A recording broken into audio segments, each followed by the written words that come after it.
And welcome back to the Dean Obeidallah Show. Right now, very happy to have on the show for the first time Dylan Douglas, a Gen Z activist and a host of a brand new show right here on SiriusXM Progress called Young Americans with Dylan Douglas, which you can hear on weekends starting this Saturday. In fact, Dylan, nice to meet you. Thanks so much for being on. Dean, thank you for your time. Glad to be here. Sure. So, look, I'm always inspired. We have a lot of Gen Z activists on, Sure. and I'm always inspired about what got them first interested. I'm always intrigued by that, I should say, because when I was young, I was like in the Bergen County Young Democrats. Like there was something innate in me that wanted to be in politics, in addition to comedy. But those are the two loves I'd had from teenage years. What was it that interested you in politics at first and got you active? Well, I think for me, and also sort of speaking for Gen Z, that there was a lot of stuff that only in the retrospect, I think, affected and inspired our sort of like worldview. I mean, I think back just yesterday, September 11th, I'm a New Yorker. Mhm. Of course, I was one. I don't remember that. But going forward, I'm kind of living in that post 9/11 world. I vaguely remember the early Iraq, Afghanistan footage. Um, I vaguely understood that there was a financial crisis going on, and the first sort of clear memory I have of politics was the inauguration of Barack Obama. And I remember Hmm. it only because my parents said it was important, and I was a kid. I don't really understand racial Right. politics in America at that point or that significance. And I remember being in middle school. I went to school just outside New York for middle school, and we had a lockdown because there had been a shooting at an elementary school in Sandy Hook, Connecticut. And then after that day, we had school shooting drills. And the strange thing about it in the retrospect is all that stuff felt sort of normal. And now, of course, living in 8 years of the whole Donald Trump, trumped up conservative party. But for me, when I actually started getting political, uh, was the 2016 election because it was such a exciting time. I was promised by my teachers that we were about to have our first female president, Hmm. and when that didn't come to be, it was the first time that I realized that maybe the adults, the intellectual class, whatever you want to call it, doesn't always have all the answers. And also it's funny, we were talking just before the show about SNL, which you worked on for a number of years, and I think quite honestly the Kate McKinnon, Alec Baldwin characters in the 2016 period almost existed as real to me as their actual real life counterparts. And so I was introduced to sort of politics almost through satire first, and then went on to start working on a lot of campaigns in 2020. I ended up, me and a roommate of mine were asked through a university to jump on this guy who was running for Congress in South Jersey, and this was during COVID. The world was Hmm. kind of closing in around us, and we actually became the managers of his campaign. And he didn't win, but we did way better than we thought, and it really inspired me about this idea of making room for generational progressive leaders, young Hmm. leaders that don't necessarily have the know-how to run campaigns because it's a very different muscle. So we ran that through COVID, and when I graduated, I worked on the Hill doing foreign policy for a senator, and have gone on to do a lot of different causes. I work on my town council doing working on affordable housing, and Oh, now I'm doing this show. that's great. It's really, and it's a journey. You're a young guy, but it's a real journey. It's funny you mentioned 9/11, this post 9/11 world. That was such a defining moment in my life, and that I even did a whole one person show about it years ago. That I was white on September 10th, and I woke up September 11th an Arab because I'm of half Arab heritage. But the whole world focused more on the Arab side, not the Italian side after 9/11. And my last name having the word Allah in it with Obeidallah kind of got a lot more attention in the post 9/11 world. So it kind of defined me. So Sure. I've had this kind of metamorphosis that I didn't choose from being part of the white majority to now being a minority and being unapologetic about it and actually happy. I'm now happy. I didn't want to lose my white card when it was first happening because I didn't know what being in a minority meant. But we go through an evolution in time. And you worked when you worked on the Hill. I mean, did you learn things from the inner workings there being in a Hill? Were there things that you were surprised by? What really happens in a Senate? You mentioned a senator's office. Well, I'll never forget it. Before I started working on the Hill, I went to a policy conference. This is right before COVID shut down, and I went to it was my first time going to DC. I went to a policy conference, and you're walking through the halls of Congress. Firstly, no security. They give you a badge, and you got like free reign of the place. Me and my buddies are just running around, taking the elevators, like just it was total madness. And you could hear these whispers of oh, like you could hear that something was happening around. At that time, I think it was the day that they announced they called it COVID-19. And I went to was able to go to the gallery. You're able to go see the Congress, Mhm. the House building, and you walk up, and I'm thinking this is the House of Representatives. This is where FDR delivered his Day of Infamy speech. This is where civil rights got passed. I mean, Mhm. historic place. And I walk in, as I walk in, I can hear some impassioned speech going on, and I enter this gallery, this huge room, and it's empty. There's nobody there but one congressman who's passionately speaking to nobody. And I'm like, what the Mhm. hell's going on here? What is this? And then I see a little red light from the corner, and it's a camera, and the cameras are on. And what I realized is now with C-SPAN, which believe me is quite boring, but since cameras entered Congress, entered the Senate, politics has become far more divisive, far more performance based than it is policy based. And that's no, if you can't hate any politician per se, it's just the nature of the game.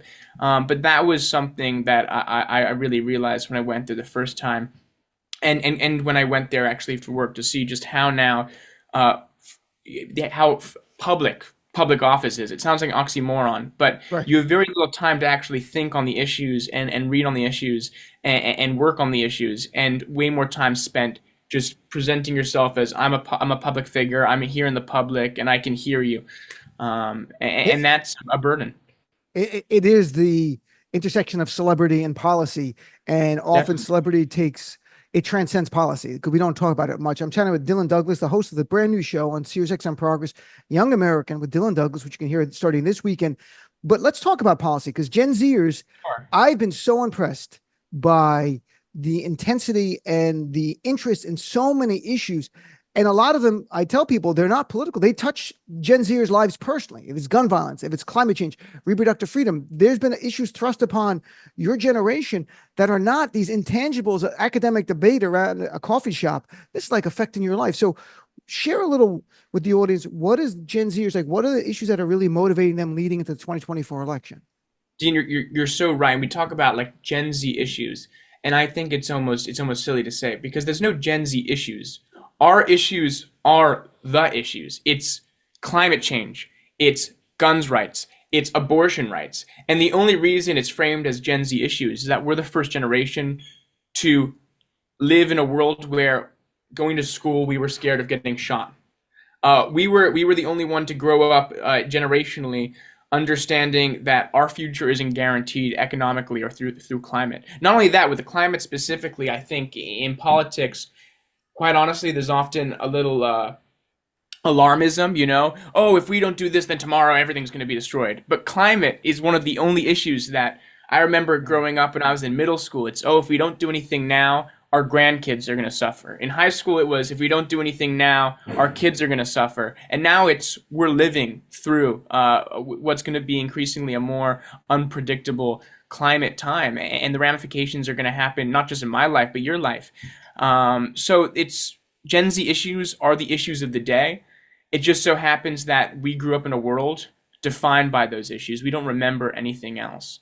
Um, Do you get a sense? I mean, honestly, does your generation look at the older generation and said, "You failed us. Look what you've left us"? I think some do. Absolutely. There's a lot of boomer hate out there. We're the first generation, as you know, in a very long period of time. I think in the entire history of the United States, that is almost guaranteed man to man, woman to woman, to have a worse off life than our parents did. So I think there's a lot of anger out there. I personally feel that problems shouldn't be sort of pointed fingers at. We should just try to solve it. Don't look back. Let's move forward. Mhm. But definitely, there's a lot of anger out there and a lot of venom towards what other generations have left us. Yeah, the one thing I will say about your generation, the great thing is the desire to be active and try to change things for the better. And I hope they never give that up because sometimes you get older and you go, I really can't change things. I am delusional enough to keep believing that you can change things. So I keep, my Absolutely. show's an activist show. We try to do that.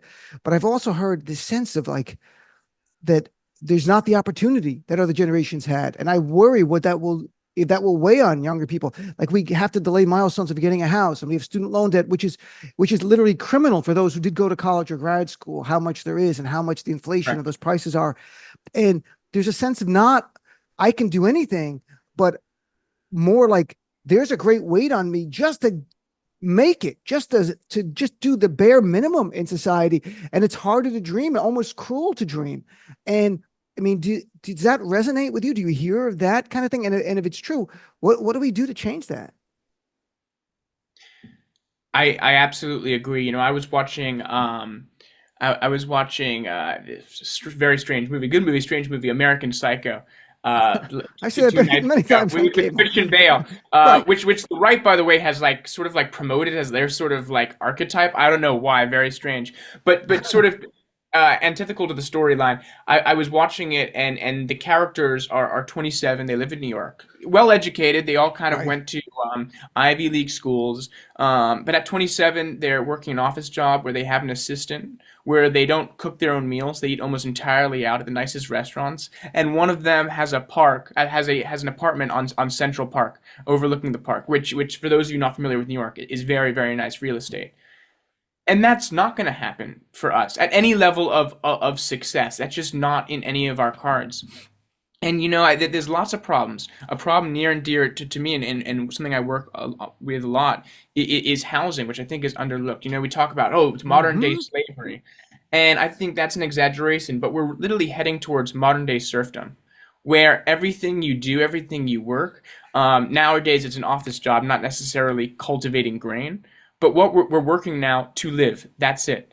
Not to have a life, but to live and to have just the bare minimum. And we don't even own our own homes anymore. We have landlords, the literal landlords like serfs, that we're completely dependent upon for home and shelter. So that's one of the issues that I think is totally defining our generation. But we're gonna change the game. I mean, I hope you do. You have to. historically younger generations have been less politically inclined. Our Mm-hmm. generation is far more politically active. I think the one area where we need work is that we're tremendously politically active, but I think, and because of a lack of education, not our own fault, because of ignorance, we're the least civically inclined. Meaning that we're posting, we're doing all this stuff, but when it comes to voter turnout with Gen Z, it's actually sort of mixed results. So it's translating our activism and passion with understanding of how the democratic process works. Because I still believe in our democracy. I still believe there's a lot of systems for change within institutions, and being able to leverage those institutions to achieve our policy goals. And when you talk about this system, I mean, you didn't use the term rigged, which Trump loves to use, but Bernie Sanders used that term, and it resonated with people in 2016. Yeah. And I didn't understand at first why some people who would like Bernie then went to Trump. I'm like, how could you? Trump's a bigot, he's vile. And then I got it was the economic message. And you mentioned housing. I have members of Congress on all the time, and one of the last questions I asked them is, what are issues people are raising to you that are not getting press? And housing came up all the time. In fact, Huge issue. yesterday, No one yeah, talks about it. exactly. And yesterday, and some I had Congressman Ilhan Omar on a bunch of times. She's a friend of mine, but she talked about a bill to address it. And others have. Yesterday, it's so funny you mentioned it. Trump at his Arizona, whatever, he doesn't even know what's behind him, but behind him is make housing affordable again. It's a new slogan they have because they see the Right. same thing. Now, he's not hitting on it. He's not able to prosecute the issue or articulate the issue. So it's not going to become an issue in this race, but it's there. They see it and Democrats see it. We are really, I keep saying this, we're like in a new gilded age where the oligarchs are getting more and more powerful. The robber barons of the old days are back. They're the Elon Musks. And I don't want to just pick on Elon Yeah. Musk. There's so many corporate oligarchs and overlords that the younger generation, at some point, is going to explode. I really think there's going to be a place where people are like, we've had enough. And I don't think it's to be literal pitchforks, but wanting candidate for I transformative agree. change, maybe a Democratic demagogue on the left who comes up, and they're going to get a lot of support. Even some people on the right, they feel the system is rigged horribly against all of us. I agree. And I mean, it is yeah, rigged, and it's not rigged in the way Trump will say in terms of in terms of stuffing ballot. They don't need to stuff ballots. It's rigged in the money's in politics. You can target advertise on social media, whatever. You can own media conglomerates that since the 80s have can say whatever they want, that regardless of fact. So you don't need to stuff ballot boxes to win elections. You can just buy elections by manipulating the minds of Americans through big dollar donations and big algorithms. So getting money out of politics is a very important thing as well. I could not agree with you more. That's one of the biggest issues. And has the Harris and Walz campaign, are they reaching Gen Z voters in a way? I see polling now, Vice President Harris doing much better than Joe Biden did, but less than Biden in 2020, it says, in terms of support. Doesn't mean people are supporting Trump, but what can you share about their outreach? Sure. Well, Generation Z is a very diverse group, gendered wise, race wise, but quite honestly, in terms of how they vote, it's been sort of a monolith for a while. It's been predominantly progressive, left of center. But this cycle, what you've seen is that women are still voting predominantly left of center, but men between Biden or Trump was 50%. That conservatives have made serious inroads with men of my generation, which is a problem, a big problem. Since Biden dropping out, who I must say, I will always be so grateful for what he's done for this country. He's not a silver-tongued devil. He's not cool and hip as maybe my generation would like, but his legislative agenda, I think, speaks for itself. And so much of his accomplishments will only be realized in decades going forward. I mean, we were promised a transitional leader, and thank God he gave up the torch, but he really was a transformational one. But in terms of Kamala Harris, I really am seeing such enthusiasm. You and I, we're political people, right? We read, we watch, we do this for a living. Right. We're very tuned in. Most people aren't tuned in. Most people don't even vote, and that's their own prerogative. Maybe if they're excited, they'll vote once every 10 years. People that are not political are going to Harris Walz rallies. I mean, she's hit a nerve that, and again, I don't remember it, but just reading about it, has never really been seen on our side since '08 and Obama. Exactly. And yes, we can. So I was a Kamala fan back in 2020. She was actually my first choice for president. Hmm. So even I, who love her, who no questions here, am shocked by the support she's getting. It's really exciting, and I feel truly optimistic about how the election is going to play out in November. It's going to be rough. It's going to be chaotic, believe me. But at the end of the day, I do believe Kamala Harris is going to be our president. I hope so as well. And I think look, momentum in a close race is really important. Enthusiasm is very important. And polls show enthusiasm on her side. By the way, you said something that's actually kind of alarming here, that the conservatives and the right wing have made inroads with younger men your age. Because a lot of times everyone looks to the younger generation. Oh, they're going to be mostly to the left a little bit. They're not Democrat. No one's born Democrat nor Republican. You might lean toward because of your parents, whoever their parents are. How did the right make inroads to young men? So I think men are being particularly affected by this, but I think it's a global epidemic with our generation, and that's this severe feeling of loneliness. I think it started before COVID. It was exacerbated through COVID.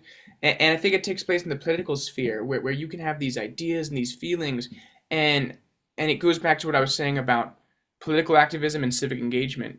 It's sending it out into the void on Twitter, online, and you feel like you're so passionate, but your voice is falling on deaf ears, and you sort of feel forgotten or left behind. And I think it's something that men particularly are finding very hard to deal with. And Trump, it makes them feel that they have a voice. I mean, I just again, American Psycho. I just watched that 2 days ago for The the first Donald time. Trump Jr. I know, story. It reminds me of yeah, Donald and I Trump know, Jr. when I watch correct. it. And Ron DeSantis had Oh some yeah. Twitter trailer with using this character, and I watched this character, and I'm like, what? This creepy psycho guy that kills people Hmm. is what Republican men are identifying with, but that's what's happening. And that's not to criticize them, as scary and as weird that is. I think there's an underlying issue that should be addressed, and it should come from a place of sympathy, and not from rejection. That's a deeper, I appreciate that answer, Dylan. That's a deeper look at what's going on because people do gravitate towards political parties. It's not, it's not literally here's a policy versus this policy. It's a vibe, it's a feeling, and it's kind of remarkable. So tell us about your show in the last couple minutes here. Like your Sure. show premiering this weekend, Young American with Dylan Douglas on SiriusXM Progress. Tell us a little bit about it, please. Well, I think to your point, it's with all the day-to-day coverage of the news, it's all just quick sound bites, quick movements. You can't really get any deeper perspective or context to what's happening. Trump saying crazy things, this, that debate, it's all just too Mm-hmm. quick to understand or contextualize. And what I want my show to be is not just another talking head giving the news of the day, but talking about bigger issues that I think underline broader currents in our political society right now, and sort of talking about and finding solutions. And of course, look, I don't have the answers. Believe me, I just like to talk about it. But I will have guests that I hopefully think will have some of the answers to these problems. And the other thing is, I majored in college in history, and history is a big passion of mine. I love history, and history can be quite boring if you don't like it. But I think that's something that's remiss with our generation, my generation, is a understanding of history. We live in such a fast-paced world, and it's hard to take a look for once in a while and realize we're living in uniquely strange, unpredictable times. Right. How did it come to be? And by understanding a little bit of history, a little bit of perspective, I think we can maybe understand where we're going, what our future may be like. So that's sort of the message I want with the show. That's great. It sounds compelling. Any guests you want to share who you're going to be having on the first show? We have Deja Fox, who's sort of a superstar, rising superstar. She was the youngest high level employee on any presidential campaign in 2020. She was actually working for Kamala Harris. Wow. And since then, she's done a lot of work in reproductive health out of Arizona. And she was actually the first influencer, like social media influencer, to speak at any national convention. She spoke at the DNC a few weeks ago. And so she does a lot of work threading the needle, like I said, Mhm. between she's big on social media, Instagram, TikTok, Twitter, doing all that promotional get out the vote stuff on cyberspace, but backing it up with real civic engagement and community organizing. She's fantastic. She's our first guest. And next week, I'm going to have a big announcement on where I am and where I've been and who I'll be talking to, which is going to be very exciting. I think very interesting conversation next week. Well, I really enjoyed talking to you. I wish you the best with your show, and I hope you'll come back on in October as we get closer to Election Day. Share what you're hearing from other activists, especially from Gen Z, just younger people who are not activists. Are they becoming activists? Are they going to vote? What more can be done in the last few weeks to get them out to vote? But again, the new show, Young American with Dylan Douglas, it airs this Saturday on SiriusXM Progress, and every weekend from now to Election Day. Good luck with your work, what you're doing now, your clandestine mission out there, and I look forward to chatting with you in the future, my friend. Dean, such a pleasure. Really enjoyed our conversation.